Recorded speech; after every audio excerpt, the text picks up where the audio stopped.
I just finished reading the last book for this vlog and I was going and looking at footage and I'm missing a lot. I'm missing a lot of stuff.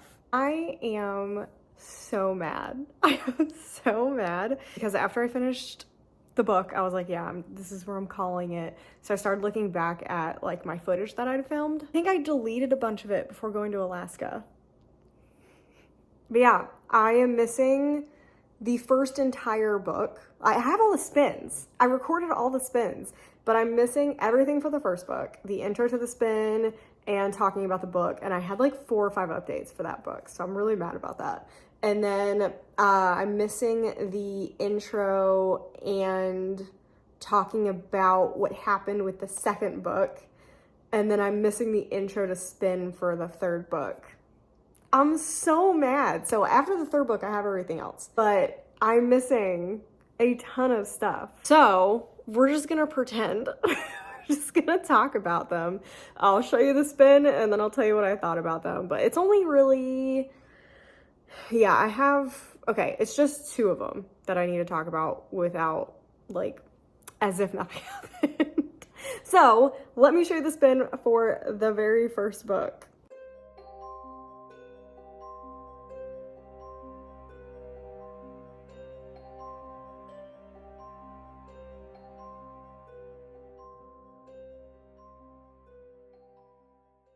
So, the very first book that we spun for, A Feather So Black. It's funny because I was so excited to read this. I was so excited to read this.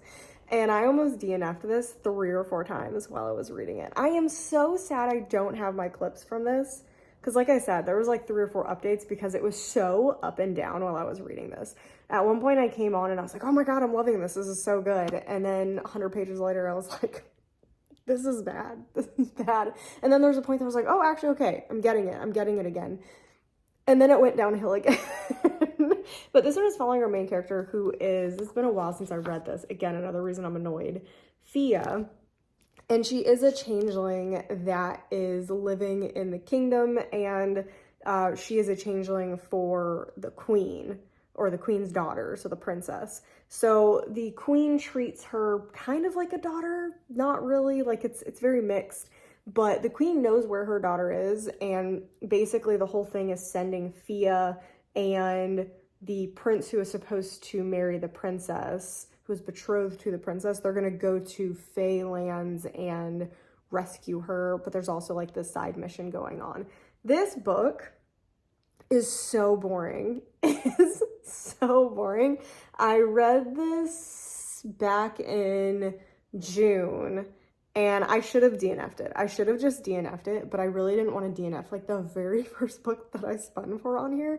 I ended up giving it a 2-star. It's really not good. It is one of the more boring fantasy books that I've ever read for having a really interesting premise. But the pacing is some of the worst pacing I've ever read in a book because it was just very poorly thought out and set up. So they can only go into Fairy once a month for like 10 hours.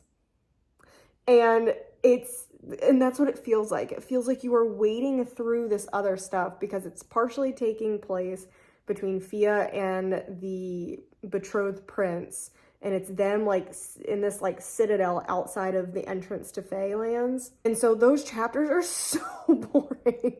They're so boring. They're supposed to be getting like you emotionally involved in their relationship and their friendship, but it doesn't do that. It's more just annoying, and it feels like you're wading through this just unnecessary stuff to then get to the actual plot, which is in Fae, where all the like interesting and important things are happening. So it is awful. It's awful, and I'm really sad because I really, really want to keep this book. This book is stunning. I mean, it is absolutely gorgeous, but it's so bad. And I actually could not tell you what happened in this book. I was thinking about it, and I'm sitting here and I'm like, I don't remember how this ended. Like, I literally don't remember how this ended. And it hasn't been that long since I've read this. And I am racking my brain trying to remember what happened, and I can't remember what happened. So I feel like if that's not a 2-star, I don't know what is. Then, after giving that a 2-star, we spun again, so here is the second spin.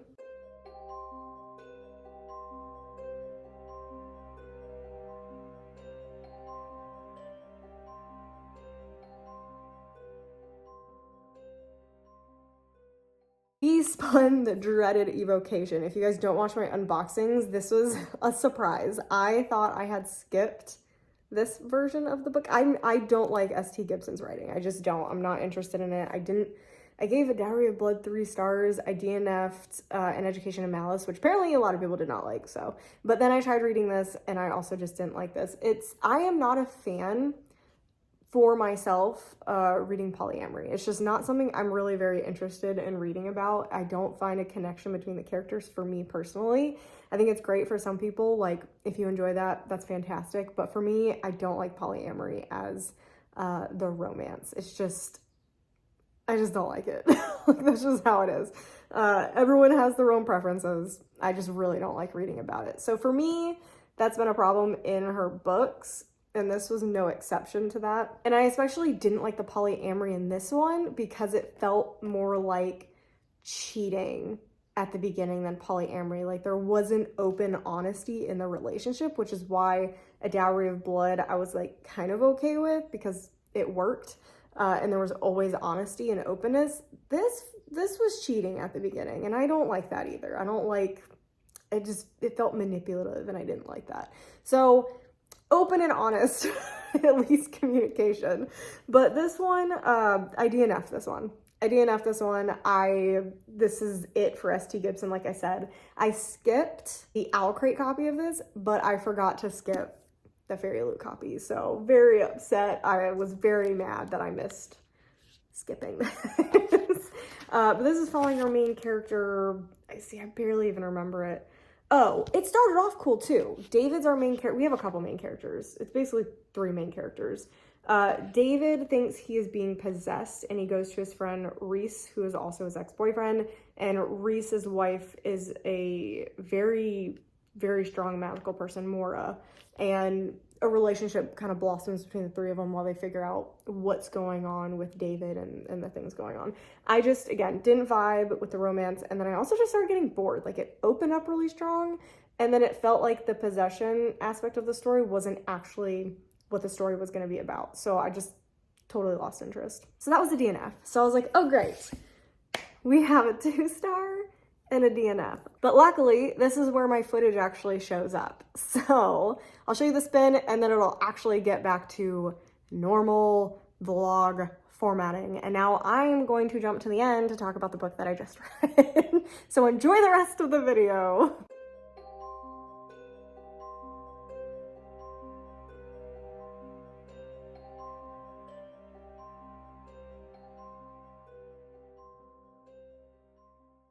Okay, interesting spin. I don't know anything about this book. Son of Blood and Ruin. I love the cover. I think it looks really cool. And I love everything about this one. So now I'm like, why did I not, like, this was like hidden away like in my back shelves. But everything about this book looks super awesome. And we've got like, is this Aztec imagery? I really hope it is. Because I don't think I've ever read a book about like Aztec or Incan or anything.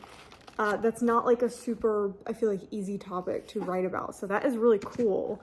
So this is following, let's see, the Empire of, oh, I cannot say that. Moctezuma II has long fallen, a city raised in the bones of this is not going to be good. Tenochtitlan? I'm gonna have to look up how to say that. None dare whisper the names of their gods or speak of the magic that once graced the land, and the witches who hunted as jaguars and the warriors who soared as eagles. Yeah, okay, this sounds awesome. Till a new name emerges, a curse on the lips of the Spanish, a hero in the hearts of the people, a masked vigilante, a sorceress with a blade, Pantera. Yeah, I don't know exactly what this is about. It's not really giving me that much, like, it's not telling me that much, but this is very different than both of the books that we've read so far. Let's get into reading Son of Blood and Ruin. Okay, I tried. I'm DNFing it. Like, 20 pages in. I was so lost as to what was happening. The writing was so cringy. It threw you in to like the middle of a second book in the series. So it felt like I had no idea what was going on, with no like desire to continue reading it to see what was going on. And I was like, what is happening? And I was having such a hard time just following along in general to what was going on. That was the most confusing book I've ever like read, like the beginning of, like so confusing. And then I looked up on Goodreads. I was like, am I just an idiot? Like, what's going on? It has a 3.13, and pretty much everyone is like DNF, DNF, DNF, because it was so hard to understand. The level of not understanding what was going on, I could have been reading Star Trek fan fiction and not have known.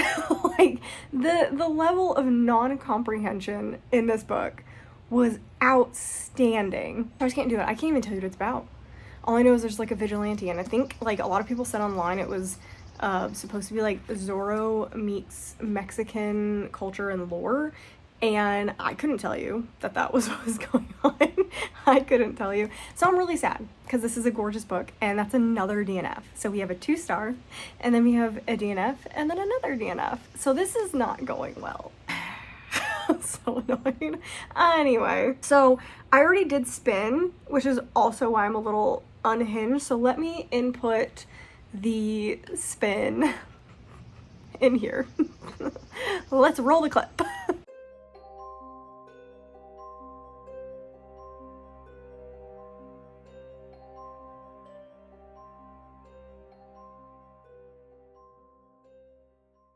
Yeah.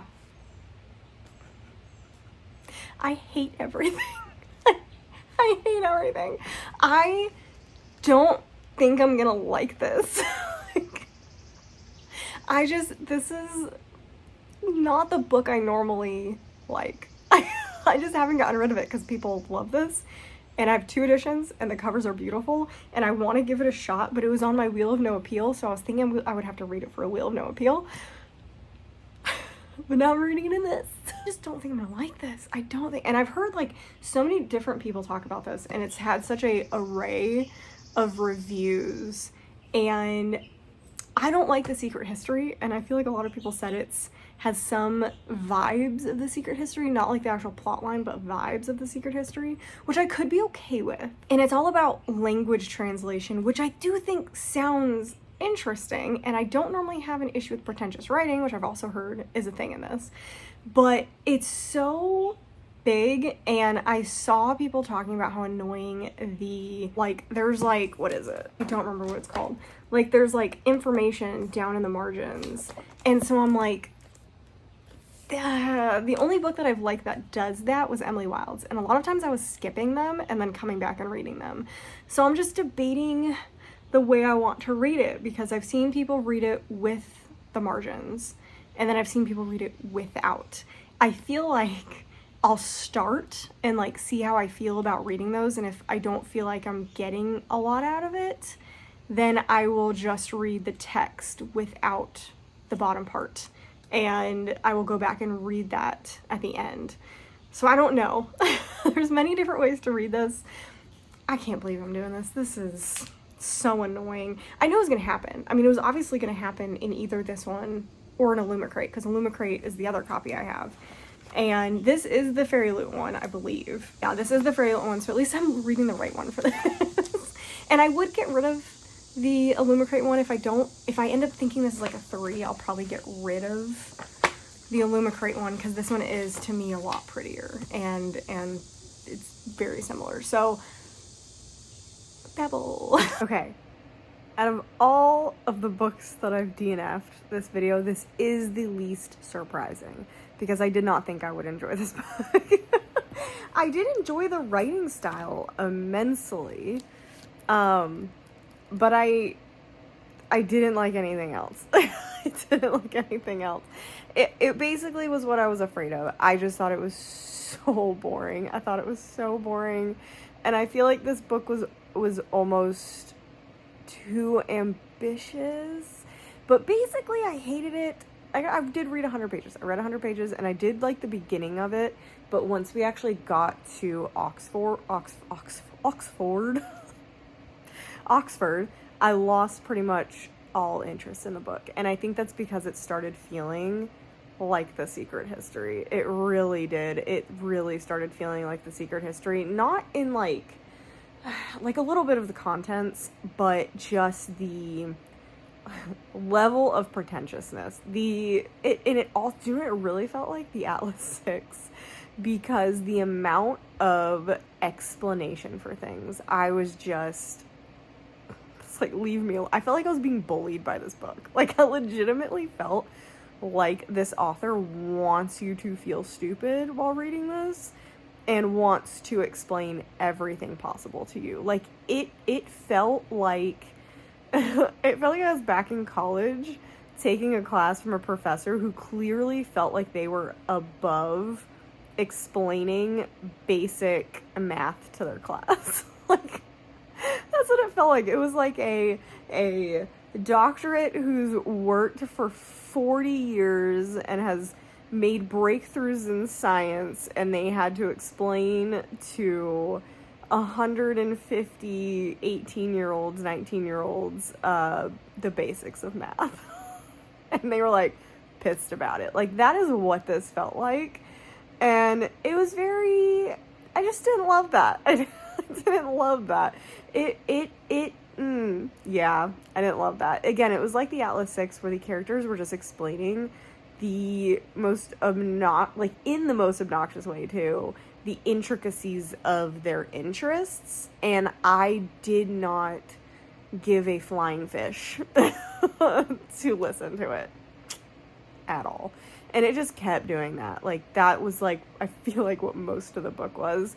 And I was skipping the footnotes because I did not enjoy reading them with the text. That definitely was not gonna be a thing. And I hated the characters. Like, I thought they were so one-dimensional. Like, they were like these caricatures of Oxford students. Like, Remy was so obnoxious. Like, he was the top of the, like if you're on a scale of 1 to 10, he was 10 in over-explanation, pompousness, and aggression.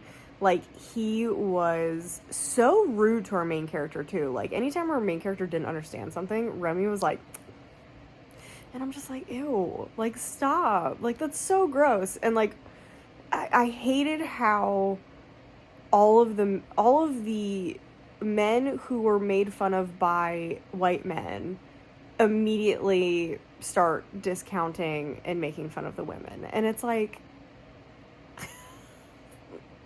and I feel like maybe that is a point in here, but didn't feel like reading it. And that probably gets better, because it does seem like this is the friend group, but I just didn't love how it started like that. And I was like, I already don't like any of these characters, and this is not helping the situation. And also, reading the women a little bit, they were also pretentious and annoying, and I just don't like reading pretentious characters. My favorite, ooh, my hair is doing something, I don't know what it's doing, but I look bald right there. My favorite type of dark academia is the non-pretentious, because our main character is non-pretentious, but he also is like the blandest limp noodle of a character, so it's not fun to read from. I like reading from a rebellious or like just person who isn't used to this world kind of character. Like, Wednesday is such a fun character. Like, Wednesday's dark academia is like fun. Like, that is dark academia in my opinion, the show Wednesday. That is just fun. My Dearest Darkest, or My Darkest Dearest, that is really good dark academia. But I don't love the dark academia like Secret History and the Atlas 6. And to me, Babel falls into those two, unfortunately. So I can't do it. I'm not going to do it. I read 100 pages, and I'm not reading another like 400. I'm just not doing it. So I don't like it, and I'm not respinning. I'm not doing it. So I'm pulling an audible. I'm pulling an audible because this video is going so badly. I have a 2-star and 3 DNFs. I'm not doing it. I am going to read The Crimson Moth. This was in my 5-star prediction video. This is what I'm reading. I am reading The Crimson Moth because I think hopefully I will like it. And it was a Fairyloot pick, so we're still within the Fairyloot Catch-Up vlog thing, but I am not spinning again and getting a book that I don't like.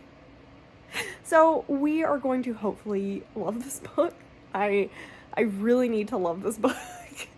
And I will tell you what I think about it. Hopefully I really like it. I really hated having to film that, like, oh, I did this and this and this. I hated, I was so mad. I was so mad when I found out I was missing so much stuff. Anyway, The Crimson Moth. The Crimson Moth. This was our audible because I needed something good. And this is a 5-star prediction. And I am so happy to say that this is a 5-star. I read this in 24 hours. I literally just read it in an entire day. I did not stop reading. It was addicting. It is as good as everyone is saying it is. I'm so happy the hype was like legit for this. And I do not have enough good things to say about this book. I will say I almost updated, but then I was like, I don't want to jinx this. I really don't want to jinx this. I want to just read this and hope it's a 5-star because right now it feels like a 5-star. This almost fumbled the bag at the end. It really did. There was something that happened at the end that was very, I don't love one of the things that happened at the end. It makes sense. I saw it coming because it's something that happens in a lot of fantasy books. Like, would be surprised if it didn't have happened, or like, this is going to be a duology, or if it didn't happen in the next book. But that you can't have something that this author put in here without probably one of the characters something happening. There's just something in this book that's, I feel like, it's just very obvious to what happens at the end. So, and I didn't love it. I wish the author had gone a different direction with that instead of doing that. If you've read it, you know what I'm talking about, probably. I hope so. At the same time, I feel like it had to be done because I feel like it always has to be done. So anyway, 5 stars. I am giving it a 5-star. It is my favorite book I've read this year. I love this book. It feels like a mix between Serpent and Dove and Defy the Night, both of which were 5 stars for me. Serpent and Dove, it's got the witch aspect of it where the witches are hiding and being persecuted. It's definitely got that heavy aspect of it, and like the royal guard and stuff, the guard that's trying to find the witches. And then Defy the Night, it's got the world of Defy the Night, because Serpent and Dove is more, I feel like it's looser. It's not as kingdom heavy kind of thing. It's more about the royal guard, while this one did have a heavier hand with royalty and the politics and balls and stuff like that. So that side of it felt more Defy the Night, and it was so good. It was so good.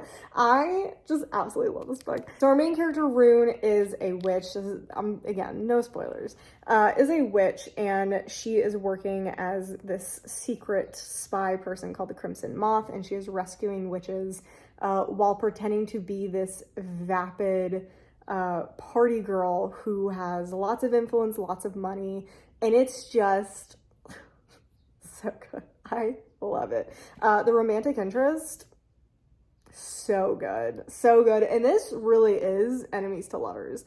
Again, a lot of enemies to lovers isn't true enemies to lovers.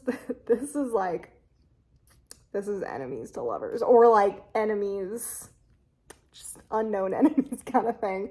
It's phenomenal. The banter, the storyline, the fantasy in this is really good. The magic system is really, really cool. I do think the twist was pretty obvious. Like I feel like it wasn't hidden that well. It did seem like, oh, there's probably something going on with this. I didn't guess the exact twist, but pretty early on it was like, yeah, I think this is what's going to happen. And it basically did. So if you want a surprise, you're not really going to get a surprise. But everything else about it is so good. I cannot say enough good things about this. And I am so excited for the second book. So obviously the winner. I mean, literally, this is obviously the winner of this book vlog. This has been a disaster. Oh my gosh. Okay, so there is a nest in one of our plant pots, and I was like, what is, there's such loud bird noise, like they're screaming birds. I go over there, the birds must have hatched at some point, and Mom was feeding them. There's little baby birds with their mouths like wide open screaming at Mom, and I was like, so I'm so excited. They're so cute. Actually, they're pretty ugly, but it was really cute. And Mom just flew off to go get more food. But it was so cute. I'm like tearing up. Animals. I love animals. Anyway, that's a nice surprise this morning. It's a good surprise because I'm currently reading Incidents Around the House, and it is terrifying me. But I'm working on a vlog with that in it, so we'll talk about that at a different time. But that was nice to see something like that. But anyway, let's wrap this video up because I am over this. I am so over this, and this whole vlog has made me question everything, if I should be even having these subscription boxes, because this has been awful. This has been legitimately awful because I read 1, 2, 3, 4, 5 books in this vlog. 5-star for one of them. The rest were DNFs or 2-star. I'm getting rid of all the rest. So, quick recap we have. Oh gosh. Okay, and I can't even rank them because like the most of them are DNFs. I did bring in my Illumicrate copy because I will also be getting rid of my Illumicrate copy as well as my Fairyloot copy. Let's see, 2-star, DNF, DNF, DNF, 5-star. I think the biggest loser out of the group is definitely Son of Blood and Ruin. That one was rough. That one was rough. That one was just poorly written and incomprehensible.